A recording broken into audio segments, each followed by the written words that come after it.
The sun dipped below the horizon, painting the suburban neighborhood of Ridgefield in muted tones of gray and gold. A biting chill lingered in the air, signaling the approach of a cold winter night. The streets, flanked by rows of modest homes, were eerily quiet, with only the occasional bark of a distant dog or the crunch of leaves underfoot breaking the silence. Officer Cole Henderson drove slowly down Broadmoor Avenue, his hands resting tensely on the steering wheel of his patrol car. His sharp eyes scanned the dimly lit surroundings, a routine bred from years on the force. Yet tonight, his vigilance felt heightened, almost edged with suspicion. Years of patrolling had hardened his perspective, and to Cole, the mundane often masked something sinister. As he turned a corner, his headlights illuminated a figure standing by an old green mailbox. The man, clearly elderly, was hunched over slightly, his frail silhouette barely visible against the encroaching darkness. His hands, trembling with the weight of years, fumbled with a small flashlight and a piece of paper. He seemed to be searching for something, a house number perhaps, as he squinted in the weak light. Cole narrowed his eyes. Something about the scene struck him as out of place, though he couldn't articulate why. The old man wasn't doing anything overtly threatening, but the unease Cole carried with him like a second skin began to intensify. Deciding not to ignore his instincts, he slowed the car and parked across the street, his headlights casting an ominous glow on the man. Jacob Morgan, a 72-year-old widower, felt the car's beams wash over him and turned toward the patrol vehicle. His breath fogged in the crisp air as he raised a hand in a gesture of harmless acknowledgement. He was dressed in an old worn coat, his thin frame suggesting a life spent working hard and sacrificing often. A small paper grocery bag dangled from his left hand. Cole stepped out of his car, his boots crunching against the asphalt. His hand instinctively went to the holstered gun at his side, fingers resting on the grip. "Sir, what are you doing out here?" Cole called, his tone firm and laced with a subtle edge of accusation. Jacob hesitated, lowering his flashlight and blinking in the sudden brightness. "Oh, officer, I'm looking for my grandson's house. He asked me to drop something off." "Step away from the mailbox," Cole interrupted, his voice growing sharper. Jacob's brows furrowed in confusion. "I'm not causing any trouble, officer," he said, taking a cautious step back as his frail voice quivered slightly. "It's just that I misplaced the address." "Hands where I can see them," Cole ordered, taking a deliberate step closer. The man's slight movements, the way his hand adjusted the flashlight, triggered a cascade of assumptions in Cole's mind. Years of dealing with hardened criminals had left him predisposed to see threats in innocuous actions. Jacob, bewildered, raised his hands slowly. "I'm just an old man," he began, his voice faltering as Cole closed the gap between them. "I mean no harm." Before Jacob could finish his sentence, Cole's hand shot out, grabbing the older man by the shoulder with a grip that belied his frustration. "Let's see some ID," Cole demanded, his gaze scanning Jacob's face for any sign of deceit. Jacob winced under the sudden pressure. "Officer, please, you're hurting me." The tension escalated in an instant. To Cole, Jacob's shaky protest sounded evasive. Without waiting for further explanation, he shoved Jacob against the side of the mailbox, his actions fueled by a volatile mix of suspicion and unchecked bias. "Stop resisting," Cole barked, though Jacob was doing no such thing. The neighborhood, once quiet, seemed to hold its breath as a few windows lit up with curious onlookers. "Please," Jacob pleaded, his voice cracking under the strain. "I'm not resisting, I'm just—" The sharp crack of Cole's fist colliding with Jacob's face silenced him mid-sentence. The punch, driven by a surge of misplaced authority, sent Jacob sprawling to the pavement. Blood trickled from his nose, and a dark bruise began to form under his eye. His grocery bag tumbled to the ground, its contents spilling onto the cold asphalt, a loaf of bread, a bottle of milk, and a small tin of soup. A gasp echoed from somewhere down the street. Neighbors peered out from behind curtains, their smartphones capturing the unfolding scene. The harsh light from the street lamp above bathed the violent tableau in a cold, unforgiving glow. Jacob lay motionless for a moment, stunned by the unexpected assault. Slowly, he raised a trembling hand to his face, feeling the warmth of his own blood staining his fingertips. He looked up at Cole with an expression that mingled fear, confusion, and a deep, unspoken disappointment. Cole, panting, stood over him, his gloved hands stained with blood. For a fleeting second, uncertainty flickered across his face, but it was quickly replaced by the steel mask of a man unwilling to acknowledge wrongdoing. "Stay down," he muttered, though Jacob was in no position to move. Satisfied that the situation was under control, or at least convinced he'd neutralized whatever imaginary threat he'd perceived, Cole returned to his car without so much as a backward glance. The sound of his boots echoed ominously in the quiet night as he climbed back into the patrol car, the wail of the siren breaking the heavy silence as he drove off. Jacob remained on the ground, his frail body shaking from a mix of cold and shock. Around him, the neighborhood began to stir. A young woman in a sweatshirt ventured out of her house, her phone still recording. "Are you okay, sir?" she asked cautiously, kneeling beside him. I don't understand," Jacob whispered, his voice barely audible. His dignity, much like his fragile body, had been assaulted in ways he hadn't thought possible. The young woman dialed for an ambulance as more neighbors gathered, their murmurs growing louder. "This is unacceptable," someone said. "That cop just left him there," another added, their voices swelling with outrage. What none of them knew was that Jacob Morgan wasn't just an ordinary old man. Beneath his unassuming exterior lay a history of valor and sacrifice. He was a decorated war veteran, a man who had served his country with honor and integrity. And more importantly, he was the father of General Thomas Morgan, one of the most respected leaders in the United States Navy. As Jacob was lifted into the ambulance, his bloodied face became a rallying cry for a neighborhood, and soon a nation, that would refuse to let such injustice go unchallenged. For the officer who had struck him, the repercussions of this night would reach farther and cut deeper than he could ever imagine. The flashing red and white lights of the ambulance cut through the darkness as it sped toward Ridgefield Memorial Hospital. Inside, Jacob Morgan lay on a stretcher, his breath shallow and pained. A paramedic worked swiftly, placing an oxygen mask over his face while assessing the visible injuries: a broken nose, fractured ribs, and severe bruising along his face and torso. Despite the physical agony, Jacob's mind churned with disbelief and shame. How had a simple errand turned into such a nightmare? In the hospital's bustling emergency room, nurses rushed to stabilize Jacob as word of his assault began to ripple through the small town. His disheveled appearance and the nature of his injuries drew murmurs of outrage from the medical staff. Among them was Dr. Elena Ramirez, a seasoned physician known for her compassionate demeanor. As she examined Jacob, her initial concern gave way to quiet fury. "Mr. Morgan," she began gently, her gloved hand adjusting his fore. "Do you have any family we can contact? Someone who can be here for you?" Jacob hesitated, wincing as a nurse bandaged the gash on his cheek. "My son," he finally whispered, his voice muffled by the oxygen mask. "Thomas. General Thomas Morgan." Elena's eyes widened slightly. The name carried weight, even to someone unacquainted with military circles. General Thomas Morgan was a decorated officer in the United States Navy, renowned for his strategic brilliance and unyielding moral compass. If Jacob was his father, this incident was bound to reverberate far beyond Ridgefield. Elena exchanged a glance with a nurse before pulling out her phone. She stepped into the hallway, dialing the number Jacob had provided. The call was answered on the second ring.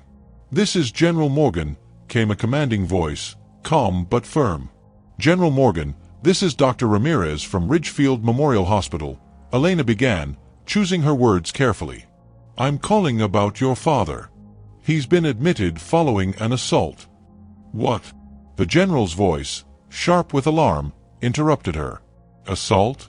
Is he all right? What happened?" Elena summarized the situation as best she could, omitting the more graphic details. "He's stable for now, but his injuries are significant. It appears the assault involved a police officer." The line went silent for a moment, the gravity of the information sinking in. Then, with a measured resolve, Thomas replied, "I'm on my way. Please ensure he receives the best care possible. I'll be there within hours." As the call ended, Elena exhaled deeply, sensing the storm that was about to descend on their quiet hospital. Meanwhile, at the Ridgefield Police Department, a very different atmosphere reigned. Officer Cole Henderson sat in the break room, sipping coffee and scrolling through his phone. News of the incident hadn't yet reached his superiors, and Cole showed no sign of remorse for his actions. To him, the old man had been just another potential threat neutralized. Nothing more, nothing less. That illusion of normalcy was shattered by the sudden buzz of activity in the station. Deputy Chief Alan Porter, a grizzled veteran with a keen sense for trouble, strode into the room. His face was etched with the beginnings of a scowl. "Henderson," he barked, tossing a folder onto the table. "You want to tell me what the hell happened on Broadmoor tonight?" Cole straightened, his jaw tightening. "Just a routine stop. Guy was acting suspicious, didn't cooperate." Alan's piercing gaze bore into him. "Suspicious? He's a 72-year-old man, Cole. Witnesses say you left him bleeding in the street. There's video footage circulating already. You better hope this is a misunderstanding, because if it's not, you're in deep." Cole's face flushed with a mix of anger and apprehension. "With all due respect, sir, I did my job. That man could have been dangerous." "Dangerous?" Alan cut him off, his voice rising. "He's a war veteran and the father of General Thomas Morgan. Do you have any idea what kind of heat is coming our way?" The words landed like a blow, leaving Cole momentarily stunned. General Morgan. The name conjured images of televised speeches and award ceremonies. This was no ordinary citizen he'd assaulted. Alan slammed the folder shut, his tone colder now. "I'm placing you on administrative leave pending an investigation. Hand over your badge and gun." Cole opened his mouth to protest, but Alan's glare silenced him. Reluctantly, he complied, his mind racing with thoughts of self-preservation. At Ridgefield Memorial, the first signs of media attention began to emerge. Local reporters had caught wind of the incident, and whispers of police brutality and abuse of power filled the airwaves. The hospital's entrance became a frenzy of flashing cameras and microphones as journalists clamored for details. Inside, Jacob remained in his hospital bed, surrounded by a growing sense of unease. His body ached, but it was the violation of his dignity that cut deepest. He had survived wars, buried friends, and built a family, all with a sense of honor that now felt cruelly betrayed. As the hours passed, the tension reached a crescendo with the arrival of General Thomas Morgan. He entered the hospital flanked by 2 aides, his uniform immaculate and his expression unreadable. Despite his calm exterior, his every step radiated controlled fury. Dr. Ramirez met him in the hallway, offering a brisk nod. "General Morgan, thank you for coming so quickly. Your father is stable, but he's been through a lot." "Take me to him," Thomas said simply, his tone brooking no argument. The sight of Jacob lying bruised and broken on the hospital bed sent a wave of anguish through the general. He approached quietly, placing a hand on his father's shoulder. "Dad," he said softly, his voice thick with emotion. Jacob's eyes fluttered open, and a faint smile crossed his battered face. "Thomas," he murmured, "you didn't need to come all this way." "Of course I did," Thomas replied, his jaw tightening as he fought to keep his emotions in check. "I'm going to make this right. I promise." Outside the hospital, news of the general's presence added fuel to the fire. National outlets began picking up the story, framing it as a glaring example of systemic failure. Calls for accountability grew louder, with activists and veterans groups joining the chorus of outrage. For the Ridgefield Police Department, the fallout had just begun. Within hours, the mayor had called for an independent investigation, and whispers of federal involvement loomed ominously. In Washington, the Pentagon took notice, their concern not just for the general's reputation but for the potential strain on military-civilian relations. Back in Ridgefield, Thomas sat beside his father, his mind already working through a plan. He wasn't just here as a son seeking justice. He was a man with the power and determination to challenge the very systems that had failed Jacob. As the night deepened, one thing became clear. The incident on Broadmoor Avenue was no longer just a local tragedy. It had become a national reckoning, and the fight for accountability was only beginning. The video of the assault was like a spark to dry kindling. Within hours, it was everywhere, on social media, news broadcasts, and in the hands of civil rights advocates. The shaky footage, filmed through a neighbor's window, captured the entire horrifying encounter. The way Officer Cole Henderson grabbed Jacob Morgan, the harshness of his voice, and, most damning, the force of the punch that sent the elderly man sprawling onto the asphalt. The video ended with Jacob lying on the ground, his groceries scattered, as Henderson walked away without a second glance. The outrage was immediate and overwhelming. Hashtags condemning police brutality trended nationwide, and Ridgefield became the epicenter of a growing social movement. Local activists wasted no time organizing protests outside the Ridgefield Police Department. What began as a small gathering of neighbors quickly swelled to hundreds as people traveled from nearby towns to show solidarity.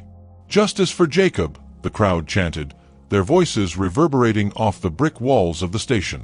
Signs bearing slogans like "Protect and Serve," "Not Assault," and "No More Abuse of Power" waved above the heads of the demonstrators. Among them were veterans holding banners that read, "Our brother deserves respect." The media descended on Ridgefield in droves. Satellite trucks lined the streets, and journalists set up makeshift studios outside the police station and hospital. Evening news programs led with the story, featuring interviews with witnesses, legal experts, and advocacy groups. The video of the assault played on an endless loop, sparking heated debates about police accountability. Inside the Ridgefield Police Department, the atmosphere was tense and fractured. Deputy Chief Alan Porter worked tirelessly to mitigate the crisis, but his efforts felt increasingly futile. Reporters besieged the station's phone lines, demanding statements. Protesters blocked the front entrance. Even within the department, divisions began to surface. Some officers defended Henderson, citing the dangers and pressures of the job.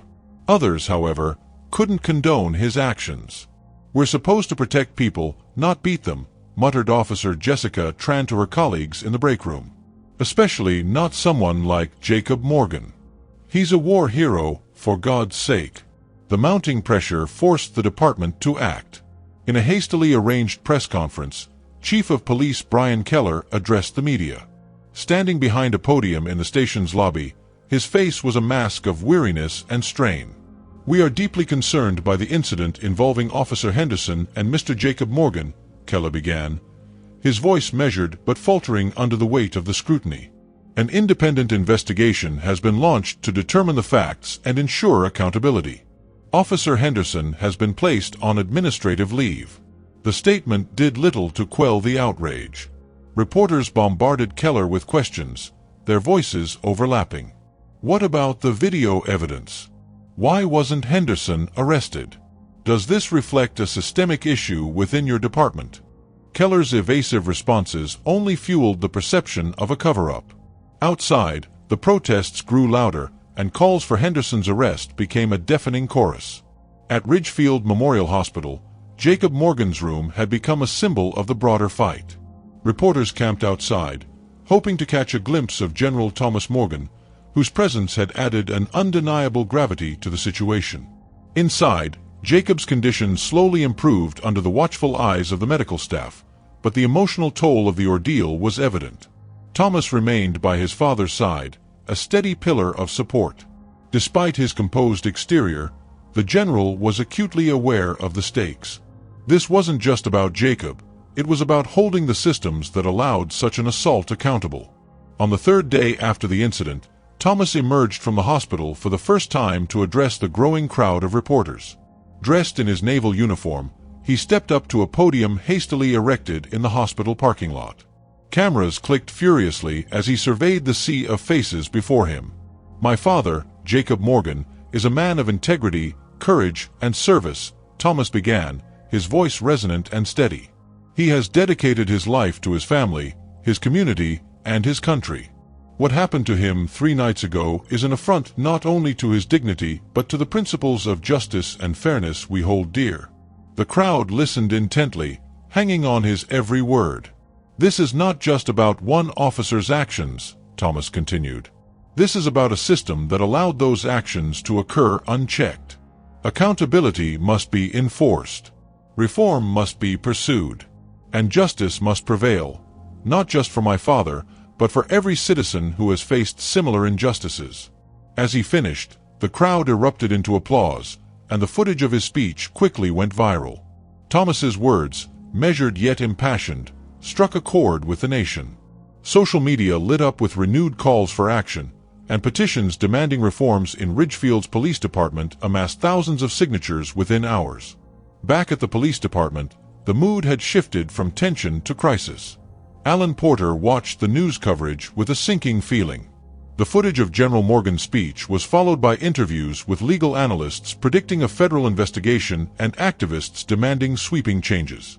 "This isn't going away," Alan muttered to Chief Keller during a private meeting.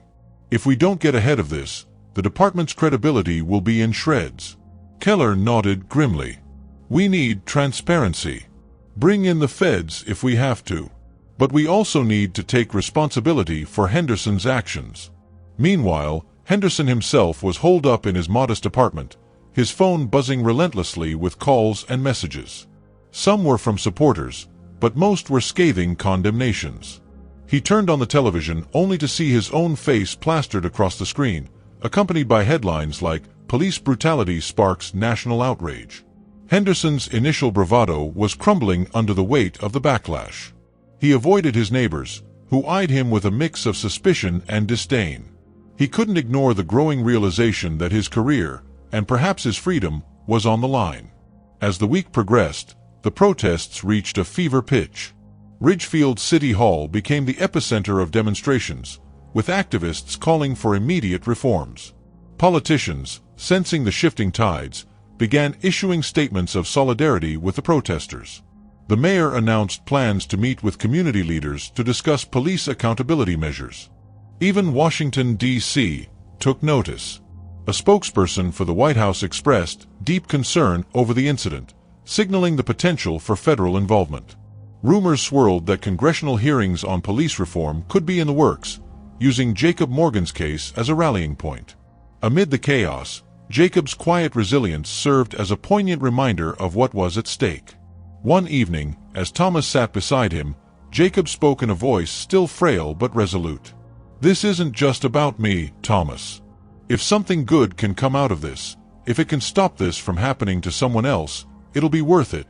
Thomas nodded, his expression somber. "We'll make sure of it, Dad. I promise." Outside, the world continued to watch, waiting to see whether Ridgefield would rise to the challenge or crumble under the weight of its failures. The battle for justice was far from over, and the stakes had never been higher. General Thomas Morgan stepped out of Ridgefield Memorial Hospital, his stern demeanor unshaken despite the chaos brewing outside. The crowd of reporters erupted into a cacophony of shouted questions and flashing cameras. For days, he had resisted addressing the media directly, but now, the time for measured silence had passed. This wasn't merely about his father, it was about holding the very fabric of justice accountable. As he approached the podium erected in the hospital's parking lot, a hush fell over the gathered journalists and onlookers. The general, flanked by two aides in crisp military attire, exuded an air of authority that silenced even the most intrusive voices. "My father," he began, his voice firm and steady, "is not just another victim of violence. He is a veteran, a man who served this nation with distinction, and a citizen who deserves the protection and respect of the law.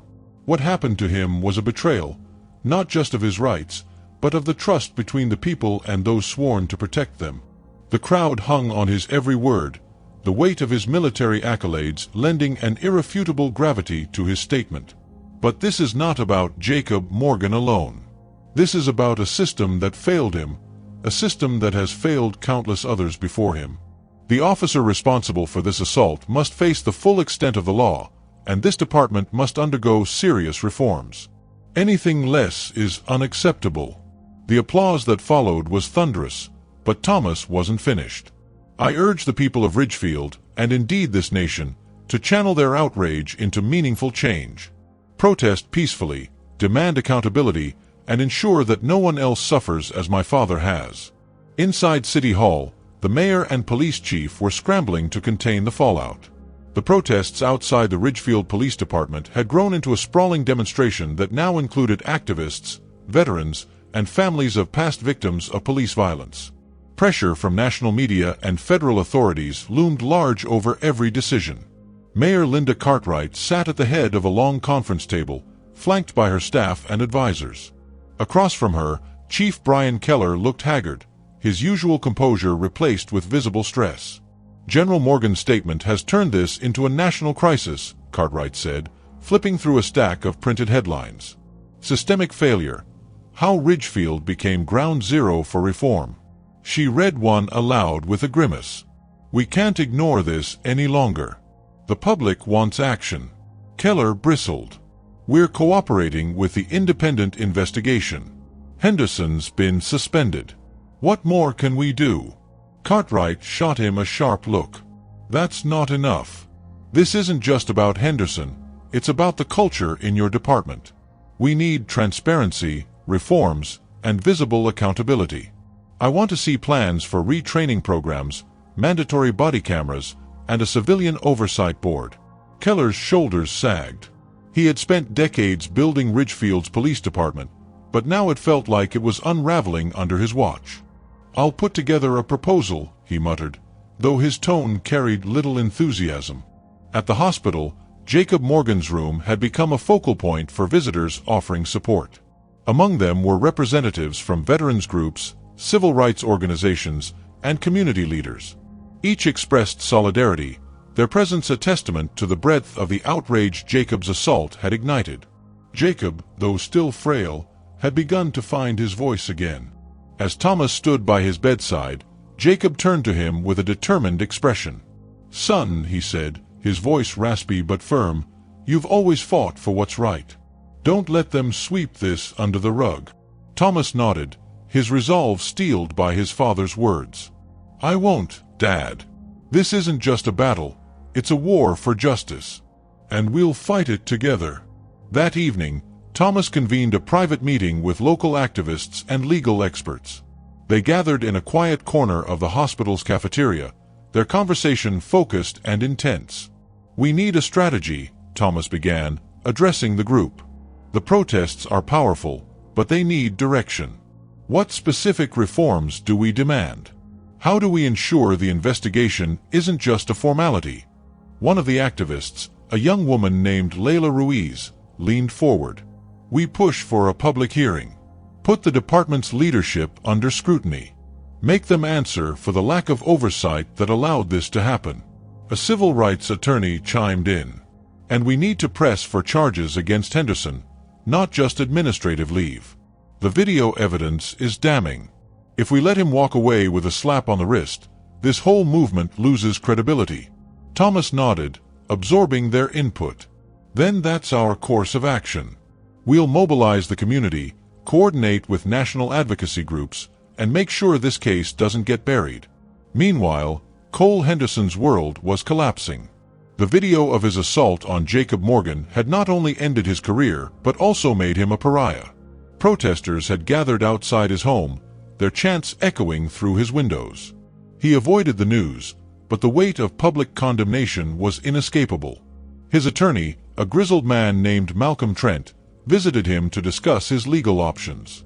They're coming for you, Cole, Trent said bluntly, tossing a stack of papers onto the table. The video's damning. Public opinion's against you. We need a defense strategy, and fast. Henderson leaned back in his chair, his face pale and drawn. It wasn't supposed to go this far, he muttered. I didn't mean to. It doesn't matter what you meant, Trent interrupted.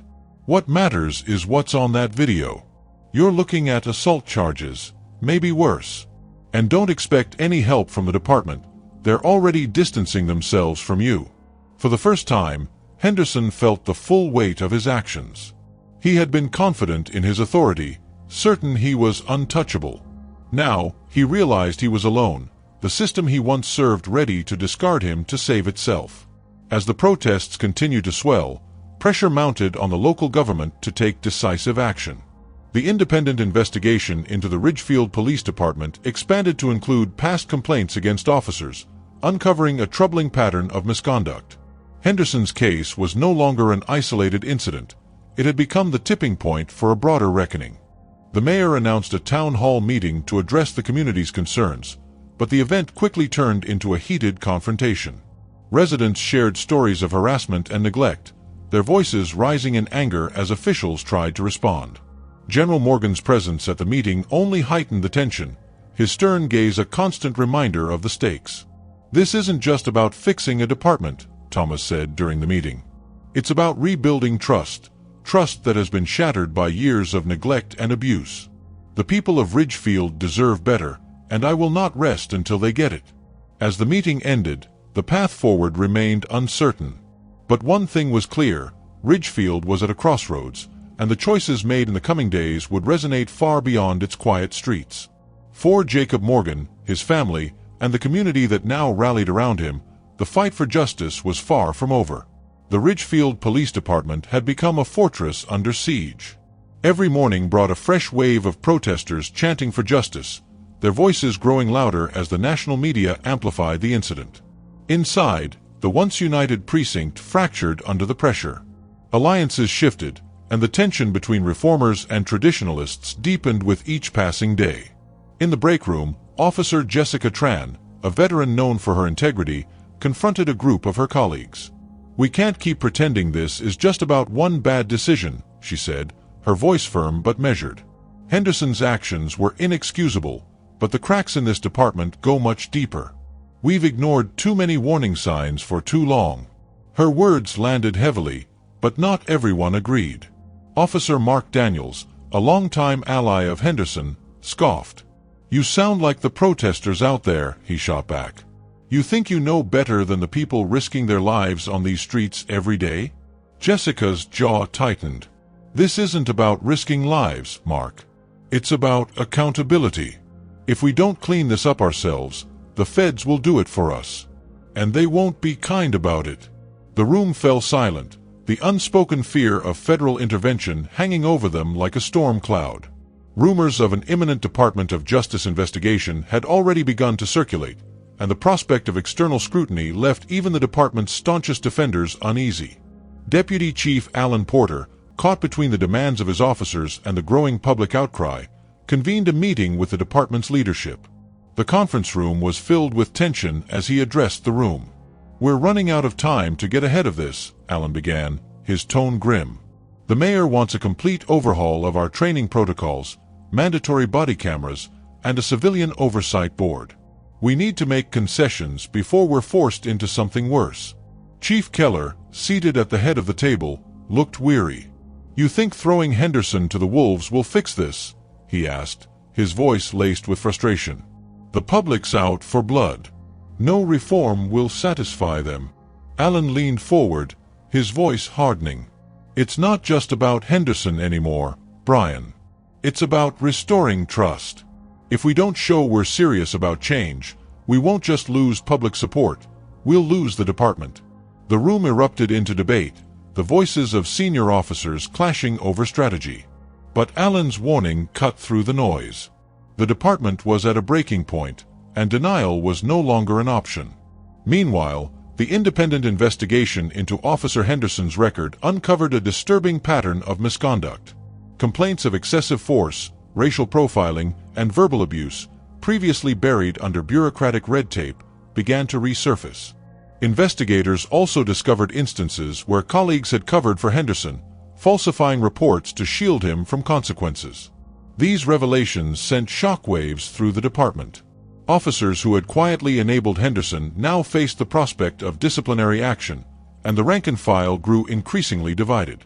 Whispers of betrayal and distrust spread like wildfire, further eroding morale. The findings were made public during a city council meeting, where citizens packed the chamber to demand accountability. When the details were read aloud, gasps of disbelief echoed through the room. General Thomas Morgan, seated in the front row, watched silently, his expression a mask of controlled fury. One by one, residents took the microphone to share their stories. A middle-aged man recounted how Henderson had harassed him during a routine traffic stop. A young woman described witnessing her brother beaten during a minor altercation. By the end of the night, The council had no choice but to approve sweeping reforms, including the establishment of an independent review board. At the same time, Henderson himself was unraveling. The weight of public condemnation and the looming prospect of criminal charges left him increasingly isolated. His attorney, Malcolm Trent, visited him at his apartment to discuss the growing list of accusations. "This doesn't look good, Cole," Trent said bluntly, flipping through a thick stack of documents. "The investigation has uncovered years of complaints against you. Even if we argue this was a case of poor judgment, the pattern makes it impossible to defend." Henderson, slumped in his chair, barely lifted his gaze. "They're painting me as a monster," he muttered. "I did my job the way I was trained. It's not my fault if the system's broken." Trent shook his head. "That might work in the court of public opinion, but it won't hold up in court. You need to think about a plea deal. It's your only chance to avoid prison." For the first time, the reality of his situation seemed to sink in. Henderson nodded slowly, his defiance giving way to resignation. "Do what you have to do," he said, his voice hollow. Back on the streets of Ridgefield, the protests continued to gain momentum.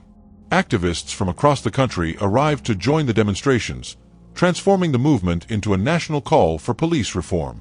Veterans groups, civil rights organizations, and even some members of law enforcement marched side by side, united by a common demand for justice. In the midst of the chaos, General Morgan remained a steady presence. He worked tirelessly to bridge the gap between the protesters and local authorities, leveraging his status and moral authority to push for meaningful dialogue. His efforts earned him respect from both sides, but the weight of responsibility was immense. One evening, as he sat in his father's hospital room, Jacob broke the silence. "You've done so much already, Thomas," he said softly. "But don't lose yourself in this fight. Justice isn't just about tearing down what's broken, it's about building something better." Thomas nodded, his father's words resonating deeply. "I know, Dad. And I'll make sure we do both." The tipping point came when the Department of Justice announced a formal investigation into the Ridgefield Police Department. Federal agents arrived in the small town, their presence signaling a seismic shift in the balance of power. The department's leadership scrambled to comply, handing over documents and opening their doors to scrutiny. For Ridgefield, the road ahead was uncertain. The protests had sparked a movement, but true change would take time and perseverance. As the community grappled with its fractured trust in law enforcement, one thing was clear: the old ways were no longer sustainable. In the center of it all stood Jacob Morgan, a man whose quiet dignity had become a rallying cry for justice. Though his injuries would heal, the scars left by that fateful night would serve as a reminder of the work still to be done. For his son, General Thomas Morgan, the battle was far from over, but it was a fight he was determined to win. Weeks had passed since the incident on Broadmoor Avenue, yet its echoes reverberated far beyond the borders of Ridgefield. The once quiet suburban town had become a symbol of a national reckoning, with debates about police accountability, systemic reform, and the human cost of unchecked authority dominating headlines. But within the walls of Ridgefield Memorial Hospital, the Morgan family's fight for justice reached its final, defining moments. Jacob Morgan, now physically stable but emotionally burdened, sat upright in his hospital bed. His once bruised face bore fading scars, but his eyes carried a sharper clarity. Despite his age and frailty, Jacob had become a quiet force behind the growing movement. Veterans and civilians alike wrote letters and visited the hospital, thanking him for his courage and resilience. On this day, the room was uncharacteristically empty. Jacob's son, General Thomas Morgan, stood by the window, his posture rigid as he reviewed a report from the Department of Justice. The federal investigation had yielded results far beyond their expectations. Several officers, including Henderson, faced formal charges ranging from abuse of power to falsification of reports. More damningly, the inquiry revealed systemic failures in the department's leadership and training protocols, leading to sweeping disciplinary measures. Thomas turned to face his father. "The Justice Department released its findings," he said, his voice calm but edged with satisfaction. "Henderson has been indicted. He'll face trial for assault and misconduct. Several others are under investigation for covering up complaints against him." Jacob nodded, the news eliciting a quiet but resolute response. Good. But that's only the beginning. Fixing one piece doesn't mend the whole machine. Thomas smiled faintly, pride and admiration shining in his eyes. You always taught me that real victories are the ones that endure. This isn't over, but it's a step. Outside the hospital, the town braced for the next chapter. The protesters, though fewer in number, had grown more organized, focusing their efforts on long-term reforms. The newly established Civilian Oversight Board held its first public meeting, where members of the community voiced their concerns and outlined their expectations for change. Among those who spoke was Layla Ruiz, the young activist who had worked closely with General Morgan. Standing before the packed auditorium, she addressed both the challenges and the hope that lay ahead. What happened to Jacob Morgan was not just the result of one officer's actions, she said firmly. It was the result of a system that prioritized power over accountability. But today, we have the chance to rebuild that system, brick by brick, policy by policy, into something better. Her words were met with applause, a testament to the resilience and determination of Ridgefield citizens. The Oversight Board pledged transparency, vowing to work with both the community and law enforcement to create a culture of trust and accountability. Cole Henderson's trial began under intense public scrutiny. The courtroom was packed with journalists, activists, and members of the Morgan family. General Morgan sat in the front row, his unwavering presence a stark contrast to Henderson's visibly anxious demeanor. The prosecution built a damning case, using the video footage as the cornerstone of their argument. Witnesses recounted the night of the assault, their testimonies painting a vivid picture of Henderson's excessive force and disregard for protocol. The defense, meanwhile, struggled to justify Henderson's actions, leaning on claims of inadequate training and high-pressure environments. As the trial progressed, Henderson's prior misconduct came under the spotlight. A parade of former colleagues testified about the culture of silence that had allowed him to evade accountability for years. By the time the closing arguments were made, the outcome seemed all but certain. When the jury returned its verdict, guilty on all counts, a ripple of relief spread through the courtroom.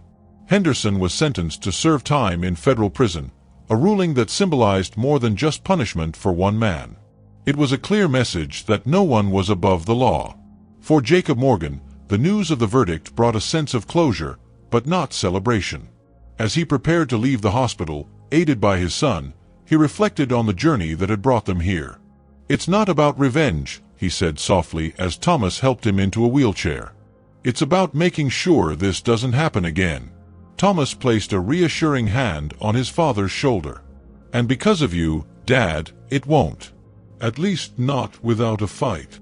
The day Jacob was discharged from the hospital, Ridgefield witnessed a rare moment of unity. A small but heartfelt gathering took place outside the building, where neighbors, veterans, and activists came together to honor his resilience. General Morgan spoke briefly, thanking the community for their support and urging them to remain vigilant in their pursuit of justice. As Jacob emerged, the crowd erupted into applause. He paused, looking out at the sea of faces, people of all ages, backgrounds, and beliefs, united by a common cause. "Thank you," he said simply, his voice steady despite the emotion welling in his chest. "Not just for standing by me, but for standing up for what's right. This fight isn't over, but together, we've shown that change is possible." Months later, the changes set in motion by the Morgan family's ordeal began to take root. The Ridgefield Police Department implemented mandatory de-escalation training, introduced body cameras, and overhauled its complaint review process. The Civilian Oversight Board worked tirelessly to ensure transparency, earning the cautious trust of a once disenchanted community. Beyond Ridgefield, the case sparked a wave of similar reforms across the country. Other towns and cities looked to the Morgan case as a blueprint for holding law enforcement accountable. Jacob's story, though painful, became a symbol of hope and resilience in the face of injustice. On a crisp autumn afternoon, Jacob sat on the porch of Thomas's home, watching the leaves fall. The scars on his face had faded, but the experience had left an indelible mark on his spirit. "You've always been a fighter, Thomas," he said, sipping a cup of tea. "But this time, you fought for all of us." Thomas smiled, sitting beside his father. "You're the one who taught me to fight, Dad. To stand up for what's right, no matter the cost. Jacob nodded, his gaze fixed on the horizon. Then let's hope this fight inspires the next generation to do the same. In that moment, the Morgans found a measure of peace. The road to justice was long and arduous, but they had walked it together, leaving a legacy that would endure for years to come. If you enjoyed the story and want to see more content like this, support the channel by subscribing, liking, and turning on notifications.